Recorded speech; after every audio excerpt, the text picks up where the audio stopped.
हरे कृष्णा।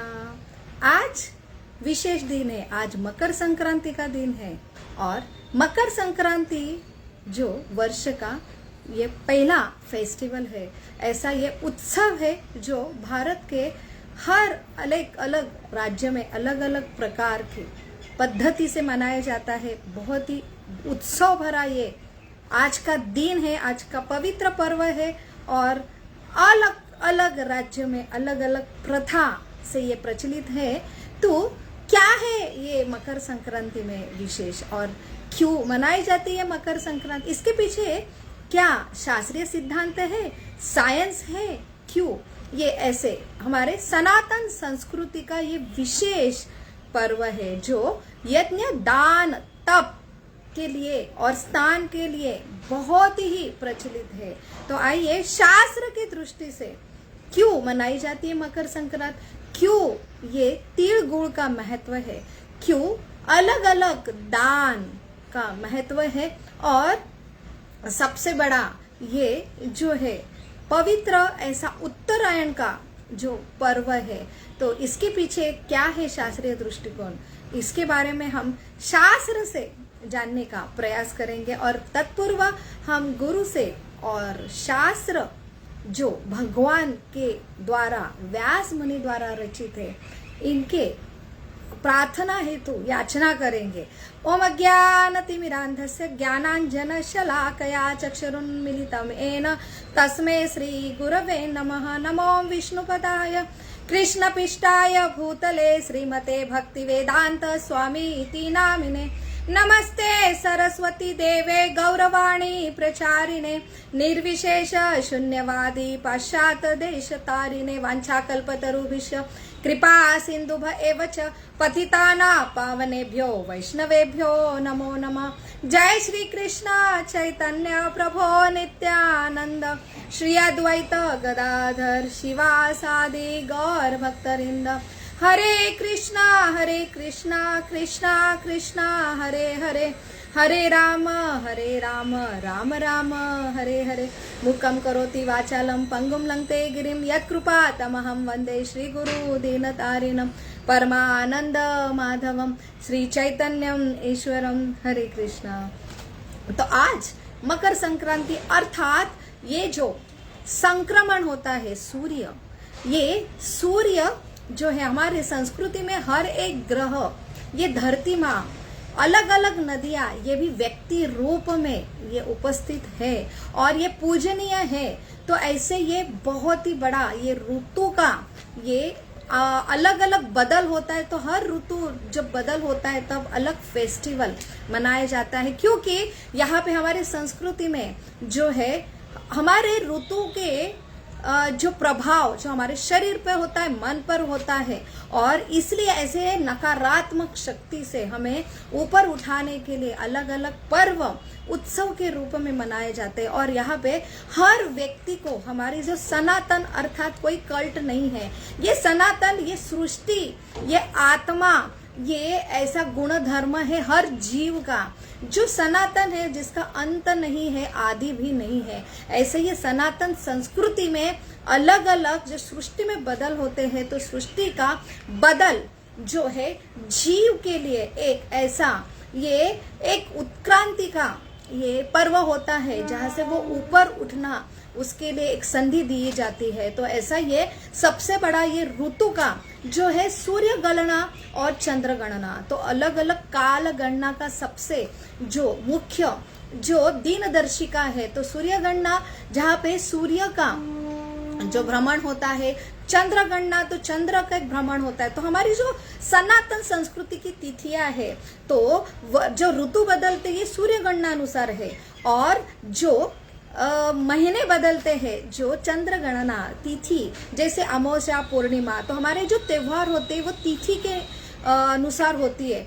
और ये मकर संक्रांति जैसे दीपावली हो, जन्माष्टमी हो, अलग अलग जो तिथि अनुसार रहती है, लेकिन ये डेट के हिसाब से, हमारी तारीख के हिसाब से नहीं है।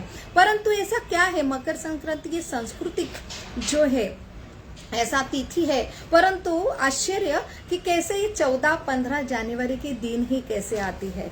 तो इसलिए हमारा जो सनातन संस्कृति का सबसे बड़ा ये साइंस है, तो ये सूर्य गणना और चंद्र गणना, इनको जो है उनमें भेद रहता है। तो यहाँ पे हमारी जो फेस्टिवल है तो वो सूर्य गणना और चंद्र गणना, तो हमारी ज्यादातर तिथि चंद्र गणना अनुसार होती है, परंतु ये दोनों भी इनको जो है कोलैबोरेट करने के लिए एक जो 2.5 साल में एक आता है जो है पुरुषोत्तम मास, तो वहां पे 1 महीना एक्स्ट्रा देके ये दोनों जो काल गणना को जो है उनका समन्वय होता है। इसलिए ये सबसे आश्चर्य वाली बात है कि कैसे ये सूर्य का जो गणना है तो वहां पे ये तिथि है मकर संक्रांति, जो ऋतु का जो बदल होता है उसकी ये त्योहार है, तो वो बराबर 14 या 15 जनवरी को आता है। तो ऐसा ये काल गणना का सबसे बड़ा इफेक्ट होता है कि ये हमारा दक्षिणायन का अंत होके उत्तरायण का प्रारंभ होता है। तो इसमें साइंस यही है कि कैसे पृथ्वी जो है कि सूर्य के तरफ उनका मोड़ होता है, तो वो उत्तरायण जहाँ पे ज्योति का पर्व शुरू होता है वो है उत्तरायण। तो ये बहुत ही साइंटिफिक है। तो यहाँ पे कैसे है वसंत ऋतु का आगमन की ये शुरुआत होती है, बहुत सारा ऋतु में बदल होता है।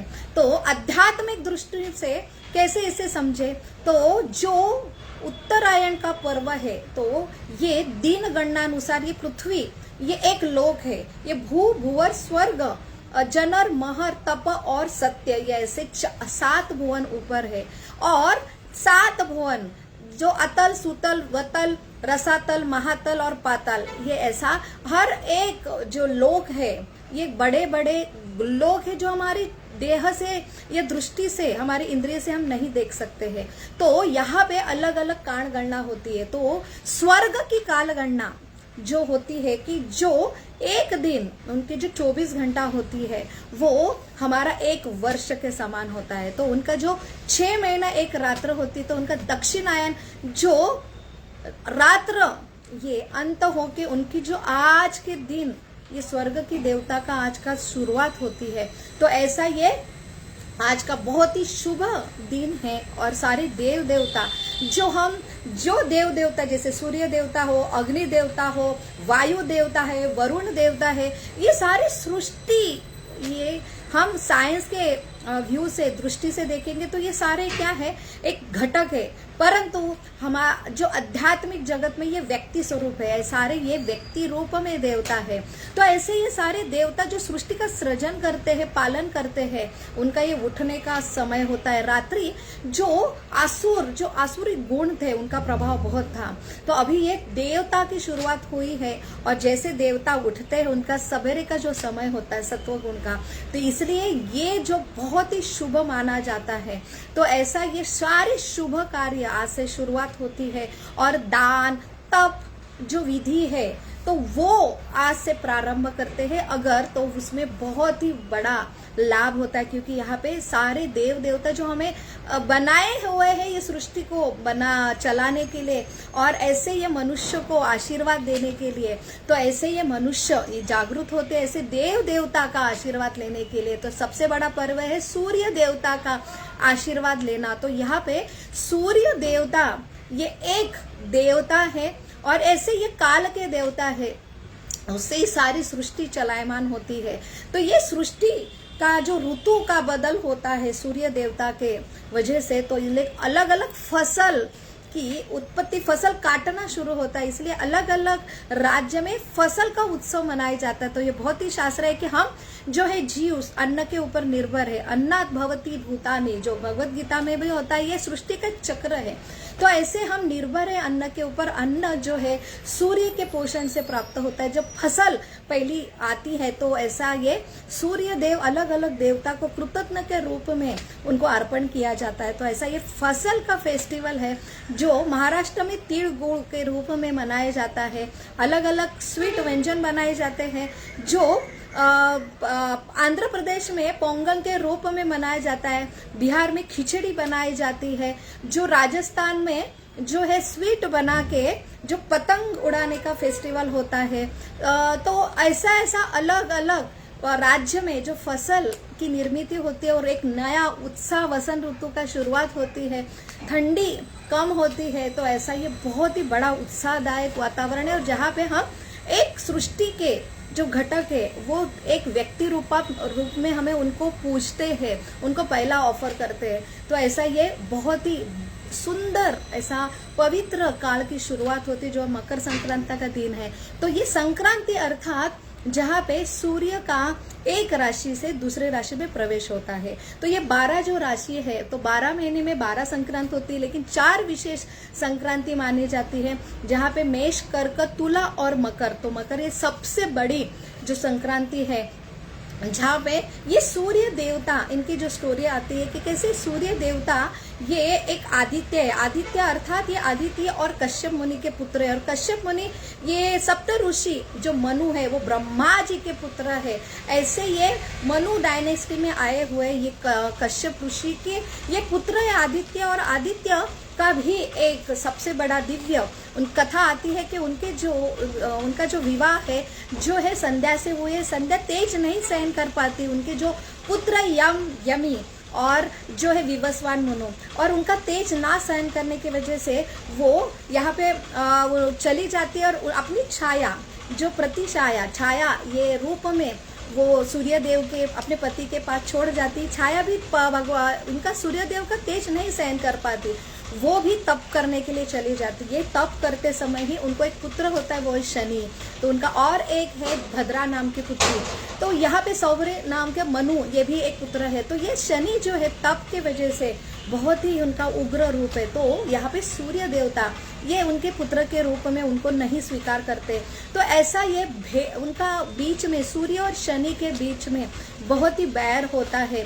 तो वहाँ पे संध्या ये ऐसे अपने पुत्र को ना स्वीकार किए हुए ऐसे सूर्य देव को कुष्ठ रोग का शाप देती है। लेकिन शनि जो है बहुत ही ऐसे शिव जी का भक्त है, वो हमेशा तपस्या में रहते, वो ऐसे भौतिक ये संसार के द्वंद्व से मुक्त है। वो अपन शिव जी की कृपा से और इतने शुद्ध है कि अपने पिता को वो कुष्ठ रोग से मुक्त करते हैं अपने तप से। तो बहुत ही प्रसन्न होते हैं पिता सूर्य देव। और आज के दिन ही वो जो है इनके घर आते जहाँ पे छाया और ये शनि देवता धनु ये उनका घर है, वहाँ पे वो आते हैं। और यहाँ पे शनि देव उनके काली तिल से स्वागत करते हैं। तो इसलिए बहुत ही महत्व है कि इस दिन तिल के रूप में जो है बहुत साल से हम भूल जाते हैं हमारा तत्व कि हम कैसे एक सृष्टि का भगवान का एक शाश्वत तत्व है, हम सारे एक बंधु है। और यहाँ पे हमने ये बैर, हम भगवान को भूलते इसलिए बैर आता है, और हम भगवान बनना चाहते हैं इसलिए बैर, काम, क्रोध, लोभ, मद से उत्पन्न होता है। तो आज के दिन ही ये बैर सूर्य और शनि के दिन का मिट गया था। तो इसलिए गुड़ और शक्कर का बनाया हुआ ये शनि और सूर्य के रूप में हम एक दूसरे को बांटते हैं और एक दूसरे को ये है ब्लेसिंग देते कि कैसे हम एक दूसरे से मीठा रहना चाहिए हमारा संबंध। तो ये बहुत ऐसा महत्व है, इसके पीछे साइंस है और इसके पीछे कथा भी है। तो ये कथा व्यक्ति रूप में है, ये कोई काल्पनिक नहीं है, ये हमें हमारे जो सृष्टि में चक्र है वो चलाने वाले देवता के प्रति और कैसे कि वो भी प्रभावित होते हैं। तो हमने उनसे सीख लेना चाहिए कि कैसे हम सृष्टि में आनंद रहे, तो हमारे मूल तत्व तक हम कैसे पहुंचे। ये हमें संदेश मिलता है आज के मकर संक्रांति के दिन। और जो अलग एक कथा आती है जो है सगर राजा के पुत्रों 60,000 पुत्रों का कैसा उद्धार हुआ। जो सगर राजा के वंश में जो आए भगीरथ, उन्होंने गंगा नदी साक्षात स्वर्ग से इस देर तक लाई थी और 60,000 पुत्र के ऊपर ये गंगा जल छिड़का के कैसे उनका उद्धार किया था। तो ये जो है यहाँ पे भी हमें गंगा नदी का बहुत महत्व रहता है, स्नान का बहुत महत्व रहता है। गंगा जो उगम स्तोत्र है, ऐसे गंगोत्री और ये गंगा महासागर का जहाँ पे मिलन होता है, तो वहाँ पे जो है समुद्र स्नान का प्रयाग में बहुत महत्व होता है। तो ये जो स्नान है कि कैसे ये गंगा नदी ये साक्षात ये व्यक्ति रूप है और कैसे ये मनुष्य भगवान को भूलते, अपने मूल तत्व को भूलते, कैसे काम क्रोध में इतने पाप करते हैं। तो उनको पाप की मुक्ति दिलाने के लिए एक संधि होती है कि गंगा में स्नान करें। तो ऐसी ही गंगा नदी जब भगीरथ जो उनके जो पूर्वज है जैसे दिलीप है और अंशुमान है, वो ये जो कार्य था कि कैसे गंगा को नदी को लेके आए, तभी इनके जो वंशज यहाँ पे 60,000 वंशज कपिल मुनि के उनके ऊपर अपराध करने की वजह से उनको जो है वो राख में परिवर्तित हुए थे, तो उनका उद्धार के लिए ये सक्सेसफुल रहे वहाँ पे जाने के लिए। और वहाँ पे वो नम्रता से, क्योंकि वो भगवान के भक्त है, गंगा देवी को माता को मना लेते और उनसे 2 शर्त लेते कि कैसे ये अगर आप जो पाप के वजह से अगर आपका अशुद्धता होती तो कैसे ये संत साधु पुरुष जो इससे परे है, जो स्नान करते, इसलिए गंगा में स्नान करते हम लोग जो पाप नष्ट करने के लिए। साधु लोग जो पाप से परे है वो गंगा नदी को पवित्र करने के लिए, स्नान करने के लिए आते हैं। तो कैसे वो भगीरथ ने ये वचन लिया कि साधु संत जो पाप ये साधारण जीव के गिरते हैं तो उनको नष्ट करने के लिए ऐसे साधु महात्मा स्नान करके आपके पाप नष्ट करेंगे। और ये जो है यही एक जो है इसकी वजह से गंगा नदी का आज के दिन यहाँ पे आगमन हुआ। तो ये बहुत बड़ा पर्व है। तो ऐसे ये मकर संक्रांति का पर्व जो हमें एक सायन की दृष्टि से उत्तरायण का प्रारंभ अर्थात देव देवता का ऐसा ये इस दिन पूरे मोक्ष के द्वार खुले होते, इसलिए भगवत गीता के 8वें अध्याय में भी इसका वर्णन आता है कि जो तपस्वी योगी रहते हैं उनमें जो इच्छा शक्ति से अपने प्राण को त्याग सकते हैं, तो ये इस जो घड़ी का इंतजार करते हैं। और वहां पे अगर देह त्याग होता है तो उनका जो आत्मा है वो फिर से ये जन्म मृत्यु चक्कर के भौतिक देह में नहीं आता है, बल्कि वो ऊपर के गति प्राप्त होता है। जैसे ये अग्नि वायु देव है, अलग अलग देवता है, तो ये प्रहर में वो ऐसे ये आत्मा जो देह त्याग करते हैं उनका जो उच्च गति में उनका जो गति लेके जाने में उनका कार्य होता है। इसलिए दक्षिणायन जो आसुरों का जो काल है जहाँ पे देवता सोते हैं, तो यहाँ पे अगर प्राण त्यागते हैं तो निश्चित ही फिर से ये जन्म मृत्यु नकारात्मक सृष्टि में फिर से शरीर को प्राप्त करना पड़ता है। परंतु भीष्म पितामह उन्होंने एक ऐसा उदाहरण स्थापन किया जो 58 दिन जो 18 दिन का महायुद्ध होने के बाद ऐसे शैया पे जो पड़े थे, तो वहां पे कि उन्होंने उनके पास इच्छा मृत्यु का वरदान था और वो भी उन्होंने भी इसी दिन देह त्याग किया था। परंतु वो उत्तरायण जो अर्थात उत्तरा नाम की जो अभिमन्यु की पत्नी है उनका गर्भ उन्होंने बचाया था। ऐसा गर्भ का आश्रय भगवान श्री कृष्ण ने भी लिया था। जो परीक्षित महाराज जो भागवतम देने वाले थे, आने वाले हम जैसे बद्ध जीव को भगवान की भक्ति देने के लिए, तो उनका आश्रय लेके उन्होंने ऐसे परीक्षित महाराज के प्राण बचाए थे। और ऐसा ये उन्हें भी उत्तरायण बोलते हैं। तो ये जो उत्तरायण है ये ऐसा उत्तरायण की प्रतीक्षा भीष्म पितामह नहीं कर रहे थे, क्योंकि भीष्म पितामह साक्षात महाजन है, वो भगवान के भक्त है, वो हमेशा चिंतन करते हैं अपने अंत समय में भी जो है भगवान की प्रतीक्षा कर रहे। युधिष्ठिर महाराज जो बहुत ही मोहग्रस्त हुए थे कि मेरे वजह से इतनी हत्या हुई है, उनका जो विलाप जो स्वयं भगवान कृष्ण अर्जुन का जो विलाप नष्ट करते, मोह नष्ट करते, परंतु भगवान की ये योजना होती है कि उनके द्वारा ये उनके प्रश्न के उत्तर नहीं मिलते, तो ऐसे युधिष्ठिर महाराज को और सारे पांडवों को भगवान कृष्ण यहाँ पे लेके आते, जहाँ पे ये प्रतीक्षा कर रहे अपने कृष्ण को देखने के लिए। उनको मुख देखते देखते उनको प्राण त्यागना था और उसके लिए उनकी जो चेतना इतनी ऊंची स्तर पे थी कि एक मृत्यु के शैया पे लेटे हुआ, वो भी 58 दिन से। ऐसे ये कितना कुरुक्षेत्र में इतनी हानि हुई है, ऐसे ये नकारात्मक जो वातावरण में भी भगवान कृष्ण का स्मरण कर रहे थे। और वहां पे वो ऐसे मृत्यु का जो पर्व है उसमें जो उनकी चेतना वहां पे युधिष्ठिर महाराज को कैसे धर्म कैसा होना चाहिए, एक स्त्री धर्म, एक राजा का धर्म कैसे होना चाहिए, उसका वो ज्ञान देते हैं। वहां पे उनका मोह नष्ट होता है, वो तृप्त होते हैं और ऐसे दिव्य संदेश वो देते हैं। और फिर भगवान कृष्ण का मुख देख के, उनकी स्तुतियां गा के वो अपना प्राण त्यागते हैं। तो यहाँ पे उत्तरायण अर्थात वो भगवान की प्रतीक्षा कर रहे थे। तो एक भक्त के लिए चाहे दक्षिणायन हो या उत्तरायण है, क्योंकि वो इस भौतिक जो सृष्टि के परे जाके उनकी चेतना विकसित करता है। श्री कृष्ण जो अल्टीमेटली मोक्ष दाता है, मुकुंद है, तो ऐसे ये मोक्ष प्रदान करने वाले ये जो कृष्ण है, उन तक हमें कैसे उनकी भक्ति, ये उत्तरायण जो सबसे बड़ा देवता का शुरुआत होती, वहां से हमने अपने ये सबसे मुख्य जो सारे देवता के जो प्राण है, उनसे ही सारे देवता शक्ति लेके ये सृष्टि जो है निर्माण करते, पालन करते हैं। तो अल्टीमेटली हमें सूर्य देवता भी यही मैसेज देते हैं। यच्चक्ष सूर्य, जो ब्रह्मा संहिता में भी ब्रह्मा जी हमें एक एक देवता और जो भगवान का जो रिलेशन है वो बताते हैं। यच्चक्षुरेश सविता सकल ग्रहाणा राजा समस्त सुरमूर्ति रशेष तेजा यस्या नया भ्रमति समृद्ध काल चक्रो गोविंदमादि पुरुषम तमहम भजामि। जो सूर्य है, जो मुख्य देवता ये सृष्टि के, जिससे सृष्टि चलायमान होती है, वो मात्र एक नेत्र है भगवान कृष्ण के। और वो जो है ऐसे भगवान के डायरेक्शन में ही ये सृष्टि चलाते हैं। तो ये सृष्टि काल जो गणना हमारी आगे होती है, तो ये एक नश्वर जगत है। यहाँ पे ये सृष्टि के अंत में प्रलय होता है। ऐसे अलग अलग जो नित्य नैमित्तिक जो आत्यंतिक और प्राकृतिक प्रलय हमें संदेश देते कि अल्टीमेटली हमें जो देह मिला है, ये सृष्टि है, नश्वर है, लेकिन हम सनातन है, हम शाश्वत है।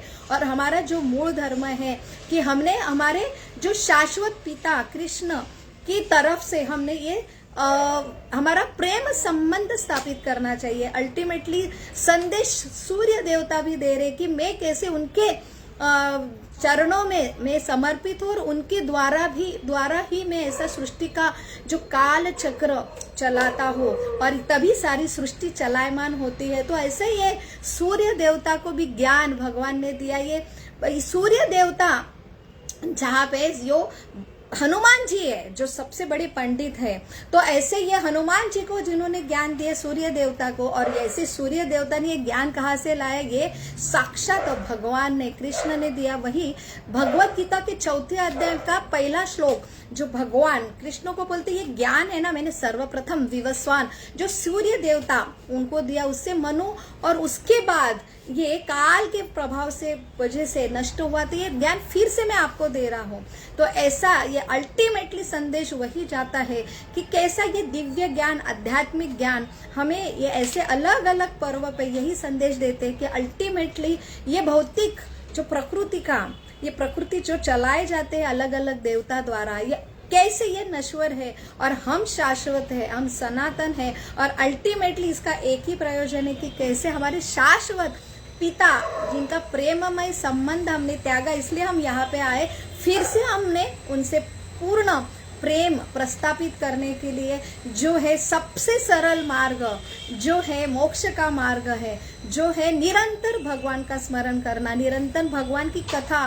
तो अलग अलग कथा पुराण सभी जो अल्टीमेटली हमें भगवान कृष्ण तक ही लेके जाते हैं। और ये महामंत्र जो साक्षात चैतन्य महाप्रभु ने दिया, तो आज के दिन ही चैतन्य महाप्रभु ने जो 500 वर्ष पहले जो छन्न अवतारी कृष्ण के वो भक्त के रूप में आए, यही संदेश देने के लिए सिंपल सरल उपाय जो है कृष्ण प्रेम प्राप्त करना है, वो है हरे कृष्णा कृष्ण कृष्ण हरे हरे, हरे राम राम राम हरे हरे। तो ये जो संदेश बांटने के लिए वो एक गृहस्थ थे, उनकी पत्नी लक्ष्मी प्रिया साक्षात लक्ष्मी थी। 500 वर्ष पहले वो कलकत्ता जो नवद्वीप ने उन्होंने जन्म लिया था, यही एक नाम रूप में भगवान प्रकट हुए हैं जो कलयुग में। तो ऐसे नाम रूप में भगवान का आश्रय लो और ये जो जप द्वारा आपका जीवन सार्थक करो, ये संदेश बांटने के लिए उन्होंने गृहस्थ जो धर्म का उनका गृहस्थी का त्याग करके आज के दिन ही कटवा में संन्यास